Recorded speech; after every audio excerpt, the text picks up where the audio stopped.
मेरे पति ने 4 अनजान आदमियों को एक रात हमारे घर रात गुजारने की जगह दे दी। बाहर जोरों की साथ हो रही थी, बाहर जोरों की बारिश हो रही थी और मैं अपने पति के साथ सो रही थी। अचानक इन आदमियों के कमरे से जोर जोर की आवाजें आने लगीं। मैं डर गई कि कहीं ये लोग हमारे घर चोरी कर रहे हों। मैं जब उठ कर दूसरे कमरे में गई तो वहां का नजारा देखकर मेरे रोंगटे खड़े हो गए। इन लोगों ने पूरी रात मेरे साथ कुछ ऐसा किया कि कमरे में मेरी चीखें गूंजने लगीं। हेलो दोस्तों, आज की इस रोमांचक कहानी में आप सबका इस्तकबाल है। मेरा नाम सीमा है और मेरी शादी कुछ ही सालों पहले इम्त से हुई थी। ये इम्त की दूसरी शादी थी।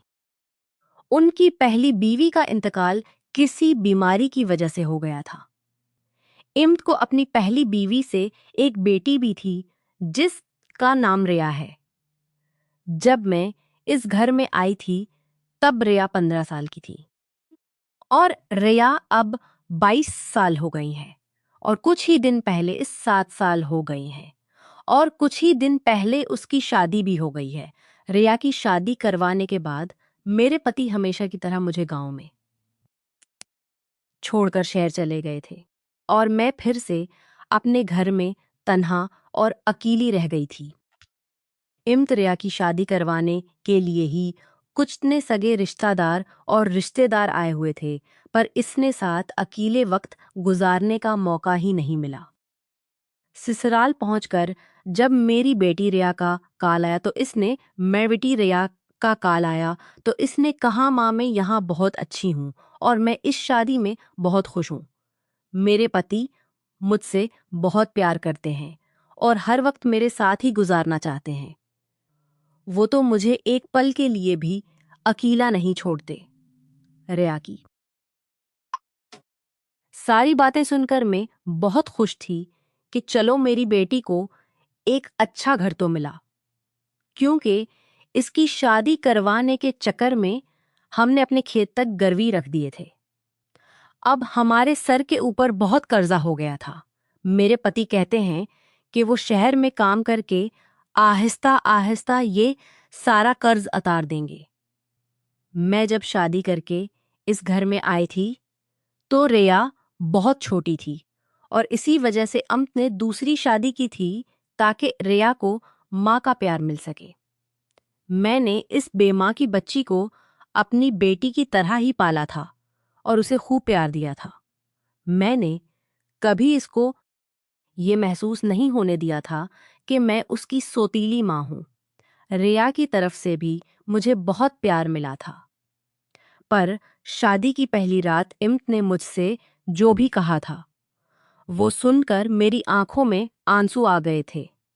मैं सोच भी नहीं सकती थी कि शादी की पहली रात ही मेरे पति मुझे ऐसा कुछ कहेंगे।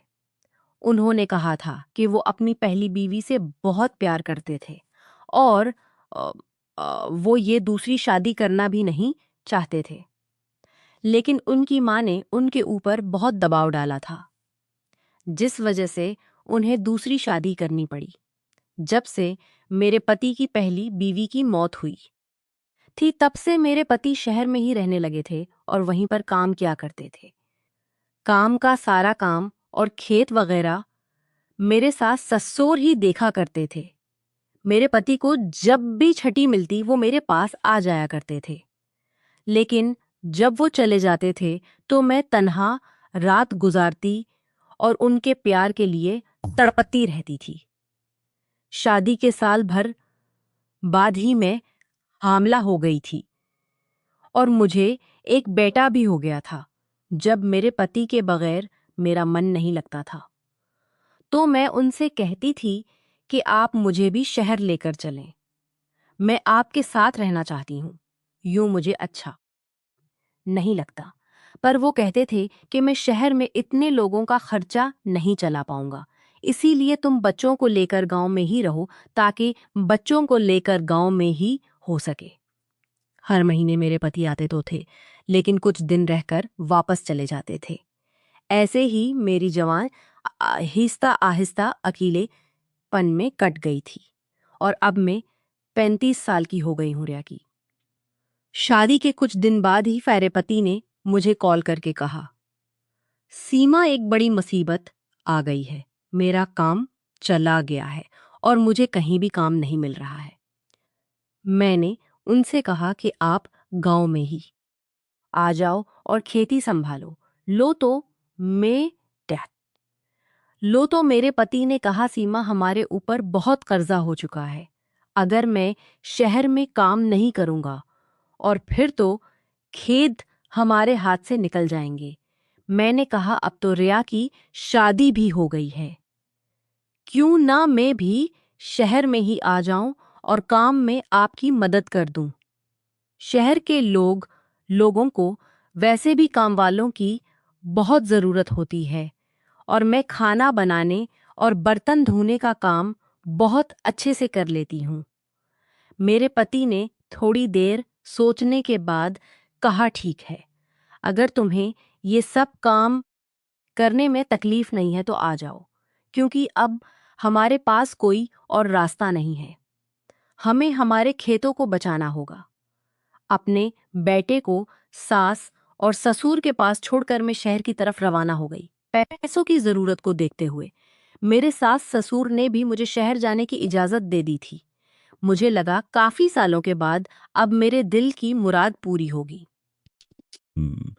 काफी सालों से मैं पति के प्यार के लिए तड़पी होगी।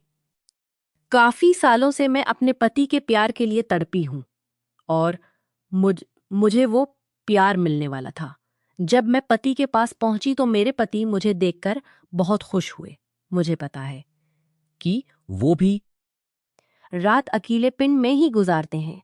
शहर पहुंचकर कुछ दिनों के अंदर ही मुझे 2 घरों का काम मिल गया। मैंने सोचा कि कुछ घरों का काम और मिल जाए तो अच्छे साल। गांव के मुकाबले शहर के लोग काम के अच्छे पैसे दे देते हैं। गांव के मुकाबले शहर के लोग काम के अच्छे पैसे दे रहे थे। एक रात काम खत्म करने के बाद मैं अपने पति के साथ बातें कर रही थी। तभी बाहर बारिश होने लगी। बारिश बहुत तेज हो रही थी और रुकने का नाम ही न ले रही थी। करीब रात के 11 बजे किसी ने हमारे घर का दरवाजा खटखटाया। मेरे पति ने सोचा कि इतनी रात को कौन आ गया होगा। जब मेरे पति ने उठकर दरवाजा खोला तो देखा कि बाहर 4-5 हट कटे नौजवान खड़े थे। उनकी उम्र 35 से 40 साल के दरमियान की होगी। मेरे पति उन लोगों से बातें करने लगे तो मैं अपने बेडरूम में आ गई। मैं सोच में डूब गई थी कि आखिर ये लोग कौन हैं और हमारे घर उस तरह से क्यों आए हैं। थोड़ी देर बाद मेरे पति कमरे में आए और बोले कि बाहर 4 यात्री लोग आए हैं। वो लोग एक रात के लिए हमारे बुरी तरह से फंस गए हैं।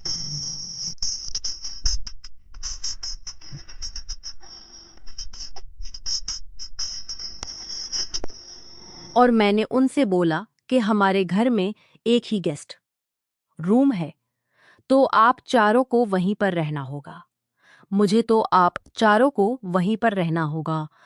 तो अपने कानों पर यकीन ही नहीं आ रहा था कि मेरे पति 4 अनजान लोगों को इस तरह से घर में कैसे रह सादे हैं और लोगों पर जल्दी भरोसा कर लेते हैं। पर यह भी हो सकता है कि सच में ये लोग बारिश की वजह से मजबूर हों। वैसे भी हमारे इस घर पर इतना कीमती सामान तो नहीं है कि चोरी करने आए होंगे। मेरे पति ने मुझसे कहा, ये लोग बहुत भूखे हैं, क्या तुम इन लोगों के लिए कुछ खाने को बना दोगी? मैं दिन भर सारे घरों का काम करके बहुत थक गई थी, पर फिर भी अपने पति की बात मानकर मैं रसोई में जाकर खाना बनाने लगी। जब मैं खाना बनाने लगी तो मैंने देखा कि वो चारों लोग मेरे ऊपर अजीब तरह से निगाहें बनाए रखे थे। मैंने इस वक्त एक लाल इस्लामी किसी पहनी हुई थी जिसमें मेरा गदरा हुआ बदन साफ साफ दिख रहा था। उन लोगों को देखकर मुझे बहुत ही अजीब लग रहा था, क्योंकि पहले किसी मुझे बहुत ही अजीब लग रहा था। क्योंकि पहले कभी किसी मर्द ने मुझे ऐसे नहीं देखा था जिस तरह से वो लोग मुझे देख रहे थे। मेरे पति मुझे अपनी बेवी तो मानते हैं, पर वो अपनी पहली बेवी से इंतहा मोहब्बत करते थे। इनकी पहली बीवी का नाम प्लक था। वो इम्त के बचपन का प्यार थी। इम्त और प्लक साथ ही बड़े हुए थे। साथ रहते रहते दोनों के दरमियान प्यार भी हो गया था। पूरा गांव इस बारे में जानता था, क्योंकि वो दोनों खेतों के दरमियान अक्सर घूमा फिरा करते थे। लेकिन आहिस्ता आहिस्ता जैसे ही प्लक जवान होती गई तो उसके वालिद उसे इम्त से मिलने नहीं देते थे। वो कहते थे अब तुम जवान हो गई हो। वो कहते थे अब तुम जवान हो गई हो। अगर तुम ऐसे इम्त के साथ घूमोगी तो तुमसे शादी कौन करेगा। पर कुछ दिन बाद जब इम्त और उसके घर वाले प्लक के घर रिश्ता ले कर गए तो सब लोग मान गए और उन दोनों की शादी हो गई। 1 साल बाद उन दोनों को एक बच्ची भी हो गई। पर कुछ महीनों बाद प्लक बीमार पड़ गई और चल बसी। मेरे पति उसकी मौत से अभर नहीं पाए थे। वो मुझसे कहते थे कि मैं तुम्हें बेवी का हक तो दूंगा पर कभी प्यार नहीं कर पाऊंगा। कभी कभी मुझे अपने पति पर बहुत गुस्सा आता था कि सिर्फ एक बच्ची को पालने के लिए उन्होंने मेरी जिंदगी खराब क्यों कर दी। आखिर मैं भी तो एक औरत हूं। मुझे भी प्यार की जरूरत है। मुझे भी कोई ऐसा मर्द चाहिए था जो मुझे दिल से चाहे। मेरे पति तो बस मुझे एक जिम्मेदारी समझते हैं। लेकिन आज पहली बार कोई मर्द मुझे ऐसे देख रहा था। वो भी एक नहीं, चार चार। मेरे दिमाग में अजीब अजीब ख्याल आने लगे। मैं खाना देते ही अंदर अजीब ख्याल आने लगे। मैंने अपने कमरे से बाहर झांका तो मैंने देखा कि इन लोगों ने शराब की बोतल निकाल ली है। काफी महंगी शराब थी तो मेरे पति भी काफी खुशी खुशी पीने लगे। मेरे पति काफी में सोने के लिए आए।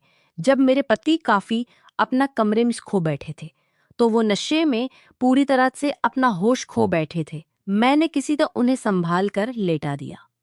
मैं डरते हुए अपने कमरे से बाहर आई और उन लोगों से कहा, मैंने आप लोगों का बंदोबस्त अंदर वाले कमरे में कर दिया है। वो चारों बड़ी अजीब नगाहों से मुझे घूर रहे थे, क्योंकि वो लोग भी नशे में थे। और बेडरूम का दरवाजा बंद कर दिया। फिर मैं लेट गई। मैं काफी थकी हुई थी तो मैं भी सो गई। लेकिन आधी रात को बगल वाले कमरे से काफी जोर जोर से आवाजें आने लगीं। घबराहट से मेरी नींद खुल गई, पर मेरे पति को पता तक नहीं चला और वो गहरी नींद में सोते रहे। मेरा मन कर रहा था कि मैं उनको जगा दूं, पर मुझे पता था कि वो नशे में हैं और उठेंगे नहीं। आहिस्ता आहिस्ता आवाज और शोरोगुल बढ़ता जा रहा था। हाँ, ये लोग बढ़ता जा रहा था तो मुझे लगा कि उठकर देखना चाहिए, कहीं ये लोग चोर तो नहीं है। मेरे पति तो किसी के ऊपर भी भरोसा खोजा कर लेते हैं, पर मुझे वहां निस्तरतक में आदमी कुछ सही नहीं लग रहे थे। करीब करीब 15 मिनट तक मैं ऐसे ही अपने बिस्तर पर बैठी रही।